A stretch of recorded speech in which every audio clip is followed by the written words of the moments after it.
Hello guys, una naman to.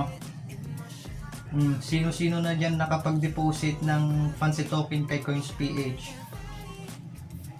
Please naman kung maaari huwag nyo munang ibenta hanggat mababa pa yung price, kasi lalong tatagal o dyan na lang iikot yung circulation ng price ni fancy kung mas binibenta nyo ng mas mura o mababa yung price. Magbibigay na lang po ako ng example. Gaya po ni XRP noon, centavos lang siya. Yung mga nakapag-hold, imposible yung iba milyon pa yung kinita ng $1 yung isang XRP. Kalain nyo yun.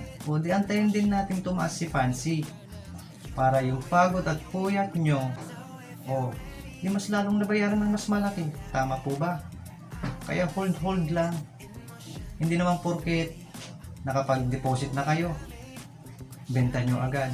Hindi po ganyan sa crypto.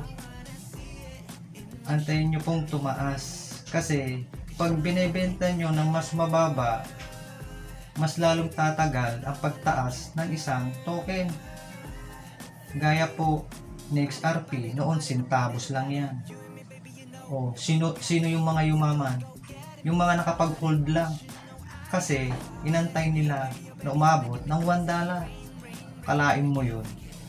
For example, fancy. Ilan lang yung price ngayon. Tas may hold ka na sabihin na natin 1K fancy token. Tas nag $1 yung isa. Di magkano na yun? Diba? Kaya sana hold lang. Kasi sabihin na natin